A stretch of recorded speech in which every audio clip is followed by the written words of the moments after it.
So hello everyone, welcome to my channel. तो as I told you before कि मैं आप लोग को बहुत सारी जगह जो है फ्री ऑफ कॉस्ट में घुमाने वाली हूँ, इसलिए मैं आज आप लोगों को लेकर आई हूँ राम तीरथ की यात्रा करवाने के लिए। इसके अंदर घुसते में सबसे पहले गई इतने बड़े झूमर पे नज़र। तो आप लोग बताना मेरे को कितने का हो सकता है ये झूमर। और उसके नीचे बैठे हुए थे वाल्मीकि जी।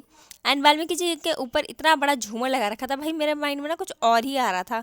पर खैर, वाल्मीकि जी के प्रणाम करने के बाद फिर मैं चली गई टेंपल के बाहर। और टेंपल के बाहर आते ही इतनी सुंदर सा व्यू दिखा मेरे को कि मैंने एक एस्थेटिक सा फोटो लेने की कोशिश की है। आप लोग बताने ये फोटो कैसा लग रहा है। उसके बाद फिर मैंने मैजिक किया कि यार इतनी बड़ी जगह हम लोग को पैदल वो भी नंगे पाँव घूमनी है, तो मतलब इतनी बड़ी जगह घूमने के लिए बहुत ज़्यादा एनर्जी लगेगी।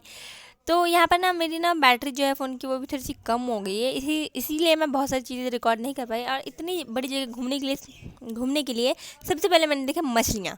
भाई मेरे को जब भी कोई बड़ा काम करना होता है, कुछ इंपॉर्टेंट काम करना होता है, मैं सबसे पहले फालतू काम करती हूँ। तो इसलिए मैंने मछलियाँ देखी बहुत सारी, और मछलियों के बीच में बहुत सारे टर्टल्स भी थे जो स्विम कर रहे थे।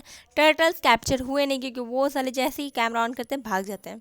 तो इनको प्रसाद खिलाया हम लोगों ने। उसके बाद फिर मेरी जो सबसे ज़्यादा अट्रैक्टिव चीज़ मैंने देखी वो थी ये नंदी महाराज। भाई साहब ये जीभ निकाल के ऐसे बैठे हुए थे ना, जिनको दूर से देखकर ही ऐसा लगा था कि भाई कितने बड़े से नंदी महाराज हैं।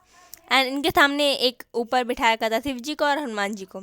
तो उसके बाद मैंने नंदी महाराज की फ़ोटो ली। और उसके बाद फिर हम लोग जैसे ही इस टेम्पल के अंदर गए ना, मुझे लगा यार इससे मतलब ज़्यादा इससे अच्छा क्या ही अंदर होगा। लेकिन इसके बाद था एक मगरमच्छ। भाई जब मैं 5 साल की थी ना, मैंने ये मगरमच्छ तब भी देखा था, मेरे पेरेंट्स ने मुझे बताया।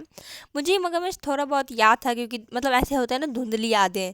तो मेरे को भी याद था थोड़ा बहुत कि ऐसा मगरमच्छ मैंने कहीं तो देखा है, पर मुझे ये याद नहीं था कि यहीं पे।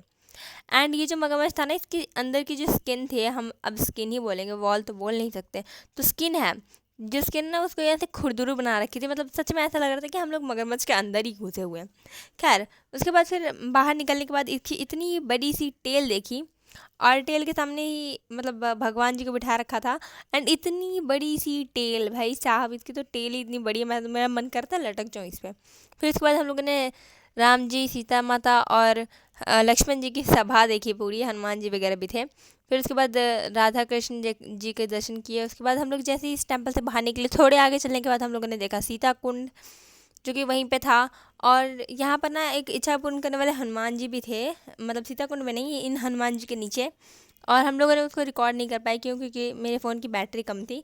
और उसी इच्छा पूर्ण करने वाले हनुमान जी के पास में एक माउस था जिसके अंदर इतना अंधेरा था, क्योंकि अगेन हम लोग रिकॉर्ड नहीं कर पाए क्योंकि वहाँ पे बहुत ज़्यादा अंधेरा था और अंधेरे के कारण रिकॉर्ड नहीं कर पाए हम लोग। चलो मिलते हैं। एंड जो हनुमान जी थे ना, इनके अंदर वो एक गुफे के अंदर थे। और उसके उन हनुमान जी के कहा जाता है कि 5 चक्कर मार लेने पे, मतलब उन हनुमान जी के 5 राउंड मारने से कोई भी मनोकामना पूरी हो जाती है। तो अगर आप लोग कभी आओ ना, तो वहाँ पर एक बोर्ड लगा होता है, उसको ध्यान से पढ़ना और हनुमान जी के दर्शन ज़रूर से करना। चलो मिलते हैं नेक्स्ट वीडियो में, तब तक के लिए बाय बाय।